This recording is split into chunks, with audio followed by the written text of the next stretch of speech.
To kick off my DIY Halloween tutorials, I'm going to show you guys how to get a more girly version of the Mad Hatter.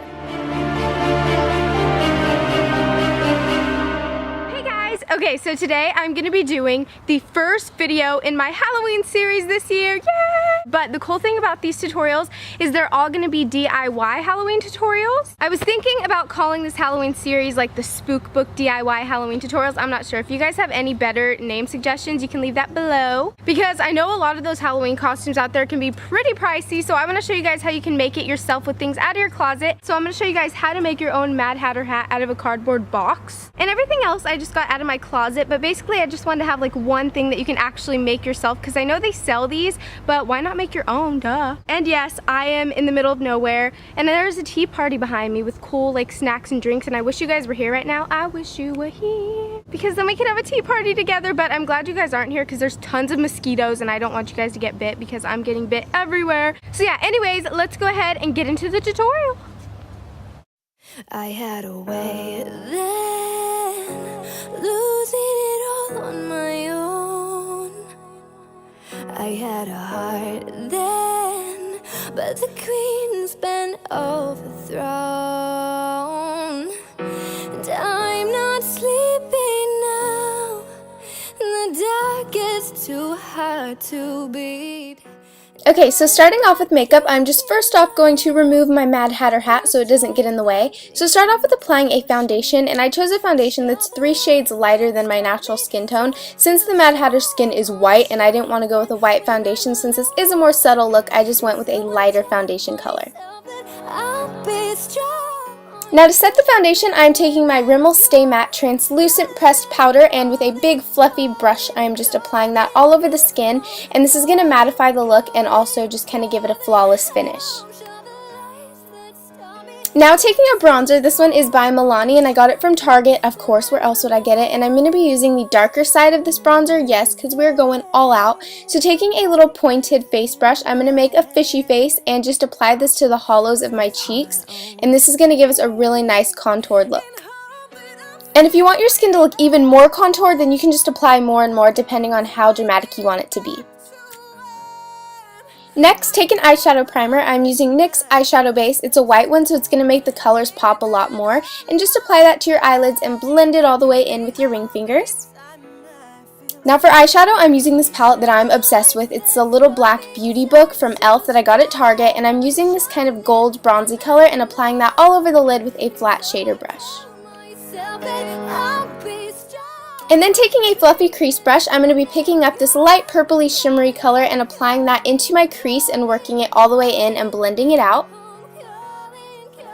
Then you want to start getting darker colors, so I'm going to be using this dark purple with a little bit of shimmer and focusing that on the outer corner and then lightly bringing it into the crease just a little bit. And last but not least, I'm picking up a dark brown shimmery eyeshadow and applying that to the outer corner just to make it even more dramatic.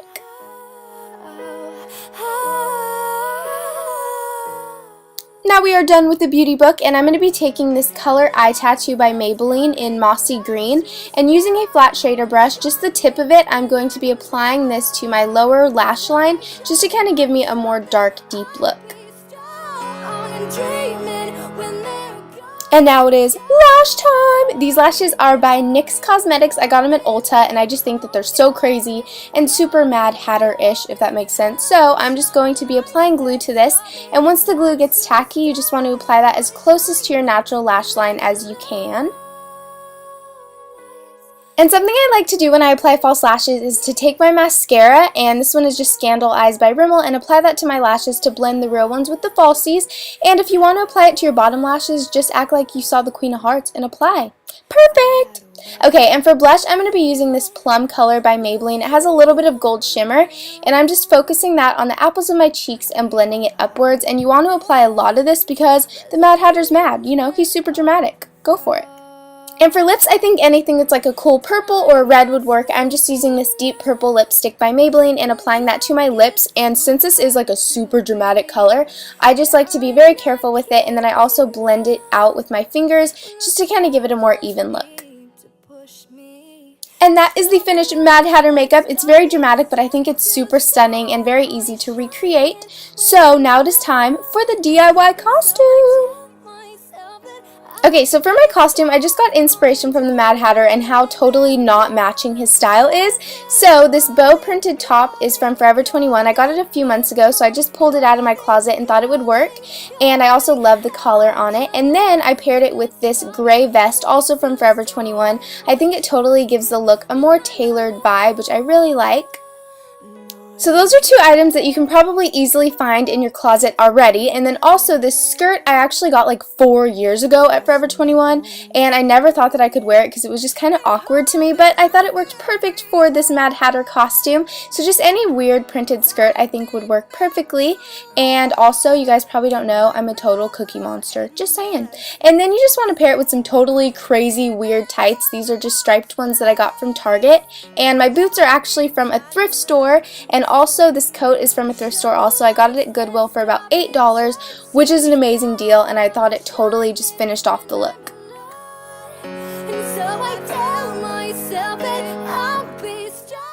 And for the Mad Hatter, it's all about the crazy details, so of course you need your weird, crazy printed scarf. This one's from Target, and I thought it matched perfectly, or didn't match perfectly. Okay, anyways, now it is time for the hat. I'm going to be showing you guys how to make your own Mad Hatter hat. Since everything else I showed you was from a thrift store or a clothing store, I thought it'd be cool to show you how to make a hat from scratch. So what you're going to need is some cardboard, a glue gun with glue sticks, some scissors, a pencil or a pen, some fabric, and some little gold sticks with gold buttons, and any ribbon or a cool scarf. So what you want to do is take your cardboard and a pair of scissors, and you're going to start creating 1-inch slits in your cardboard. You can see I already marked mine. And you want to cut those slits a little past the middle of the cardboard, so you can see my slits are a little past the middle. And then on the other side you're going to create 1-inch slits as well, but you only want those to go about 2 inches deep. So this side is going to be obviously a lot shorter than the other side. So once you have done that, now we are going to go ahead and make the rim of our hat. So I already have this pre-cut rim that I made when I made the first hat.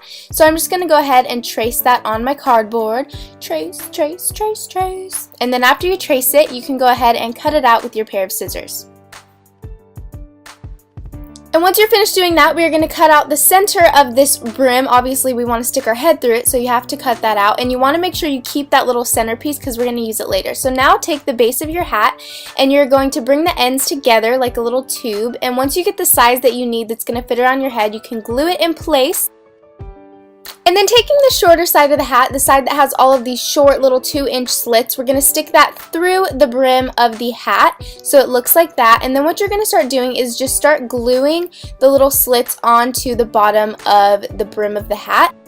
And if the little pieces go past the brim, that's okay because we're going to cut them afterwards. So just continue that step on all the little pieces. And then I'm just going to go ahead and take my scissors and cut any excess around the brim. Okay, now you need the little oval part that you cut out of your brim earlier, and we're going to use this to glue all the top pieces to it. So what you're going to do is stick it in the center, and I'm just applying glue on all of the little pieces, and I'm folding them, and then I'm sticking them to that oval piece. And you want to have them come out a little bit so you get like that bigger on top, smaller on bottom effect. And that is what your hat should look like now. And now I'm going to place the hat downwards on another piece of cardboard and just kind of trace out that circle. So then you're going to go ahead and cut that circle out, and what you're going to do now is cover that with your green fabric, and I'm going to be gluing it with my glue gun. Oh yeah. So just glue it all around until it is completely covered, and we're actually going to glue this on top of the hat to cover up all the little pieces. But before we do that, you want to glue all the material onto your hat. You can do this in any method that you want, but you definitely want to glue it in sections. You can even cut patches out and just glue each patch individually just to ensure there's going to be no creases in the fabric. And once you have covered your whole entire hat, you can glue the little top part on top just to cover that up. And now to cover up this weird seam right here, you just want to take your pink scarf or pink ribbon and put that onto the hat and tie it in the back. Just like that. Okay, and then what I did to create the little sticks is I took a little button and I put glue on the back of it and then stuck a little knitting needle right there, and it created a really cool stick. And I just did the same method to another one. And then of course we need the little tag that the Mad Hatter has on his hat, of course. So I just used some glittery white paper and a permanent marker to create that. Then I cut it in a square. Then all you need to do is glue those on and you have your finished Mad Hatter hat. Yay! The lights that stop me, turn to stone. So I hope you guys enjoyed the first tutorial in my Spook Book DIY Halloween tutorials, and let me know what you think in the comments. Lights, lights, lights, lights.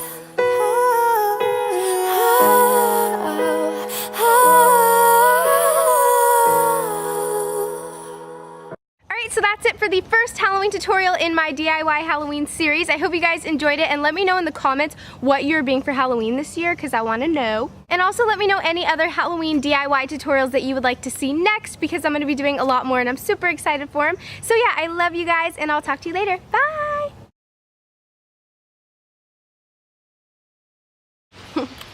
I am a piranha. I live in the Amazon.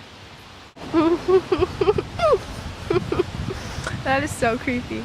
Ugh. Oh my gosh. You're terribly late, naughty. The Mad Hatter has an accent like me in the movie. So I thought I'd have an accent like Louis. That rhymed.